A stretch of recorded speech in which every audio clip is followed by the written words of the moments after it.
Hello दोस्तों, मेरा नाम है सिद्धार्थ अहलूवालिया और आप सभी का स्वागत है मेरे इस यूट्यूब चैनल पर। आज हमें निफ्टी में 250 पॉइंट की गिरावट देखने को मिली। इसकी सबसे बड़ी वजह यह रही है कि जो इंडियन रुपीस जो है वो डॉलर्स के मुकाबले काफ़ी कमज़ोर हो गया है, जिसके चलते जो भी हम इम्पोर्ट्स करेंगे, जो इंडिया जो इम्पोर्ट्स करेगी यूएस से या फिर दूसरे देशों से, तो उसमें हमें ज़्यादा पैसे देने पड़ेंगे। जो प्रोडक्ट्स जो आने वाले हैं वो भी काफ़ी महंगे हो जाएंगे। इन सब के चलते इन्फ्लेशन भी बढ़ेगा। इसी सब के चलते मैं आपके साथ एक ऐसा स्टॉक शेयर करने जा रहा हूँ जो अभी अपने रेजिस्टेंस के पास ही ट्रेल हो रहा है और इसे अभी हमें अपने वॉच लिस्ट में ज़रूर रखना चाहिए। देखा जाए तो इस स्टॉक में आज भी 4% की गिरावट हमें देखने को मिली है, लेकिन इसका मतलब ये बिल्कुल भी नहीं होता है कि स्टॉक जो है वो कमज़ोर परफॉर्म कर रहा है या फिर कंपनी अच्छी नहीं है। ये कंपनी जो है, इसका नाम है सीमेंस लिमिटेड और ये फंडामेंटली जो देखे जाए तो काफ़ी अच्छी और स्ट्रॉन्ग कंपनी है। तो आइए चलिए अभी हम इस स्टॉक का स्टॉक एनालिसिस करते हैं। सीमेंस लिमिटेड ये one of the most global performing companies में से एक है, जो मुख्य रूप से इलेक्ट्रॉनिक डिवाइसेस जैसे कि ट्रांसफॉर्मर्स, इलेक्ट्रॉनिक इक्विपमेंट्स, ये सब चीज़ें बनाती है और इनके जो मेजर कस्टमर्स जो आते हैं वो है रेलवेज में।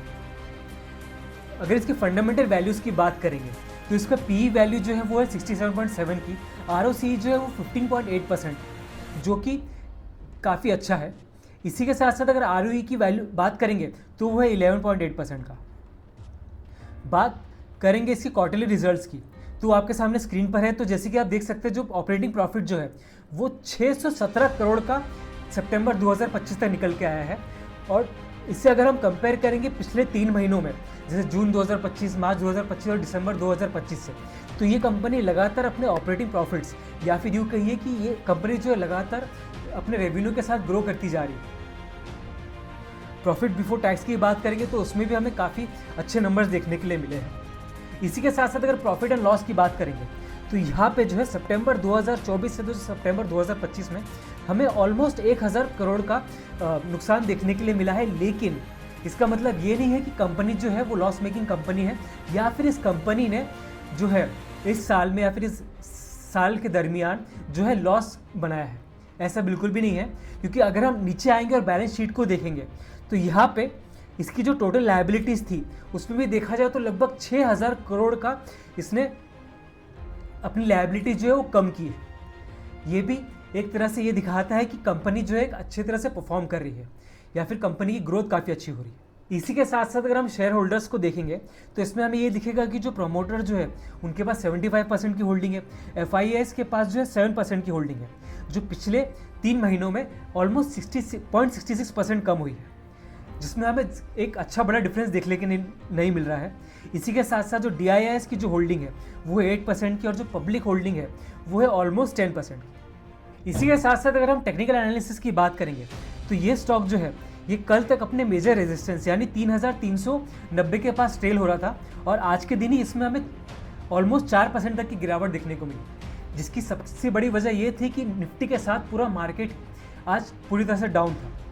लेकिन अगर हम इस स्टॉक के पैटर्न को समझने की कोशिश करेंगे तो ये स्टॉक जो है सबसे पहले तो एक पैरेलल साइडवेज चैनल में मूव हो रहा है, जहाँ पर इसने 3390 पर अपना मेजर रेजिस्टेंस बनाया है। और अगर आप पीछे जाकर देखेंगे तो यही जो पॉइंट है, जो 3390 का जो पॉइंट है, वही पॉइंट पर इसने मेजर सपोर्ट की तरह काम किया। तो क्या हम ये कह सकते हैं कि ये इसका एक मेजर एंट्री पॉइंट बन सकता है अगर ये स्टॉक अपने मेजर रेजिस्टेंस को पार कर जाए तो? जी हाँ, बिल्कुल, ये इस स्टॉक का मेजर एंट्री लेवल पॉइंट बन सकता है। लेकिन अगर ये स्टॉक में हमें रिवर्सल दिखने को मिले और उसी के साथ साथ ये इसको ब्रेक करके ऊपर सस्टेन कर जाए तो। इसी के साथ साथ अगर 950 EMA की बात करें तो डेली टाइम फ्रेम पर तो हमें उसमें कोई मेजरली चेंजेस दिखने को नहीं मिल रहा है। लेकिन अगर हम वीकली टाइम फ्रेम पर आए तो 950 EMA पर जैसे कि आप देख सकते हैं इसने ऑलमोस्ट 3100 के आसपास जो है ना एक क्रॉसओवर दिया था, जो एक पॉजिटिव सिग्नल है कि इसमें स्टॉक में अभी भी एक पॉजिटिव मोमेंटम है।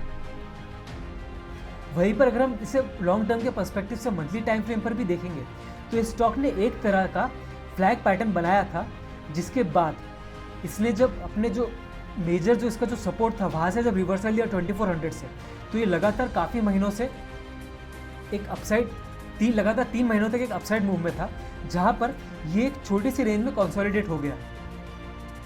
इसी तरह के स्टॉक एनालिसिस और लेटेस्ट अपडेट्स के लिए मेरे इस चैनल को सब्सक्राइब करें और इस वीडियो को ज़रूर लाइक भी करिए और शेयर भी करिए। Thank you.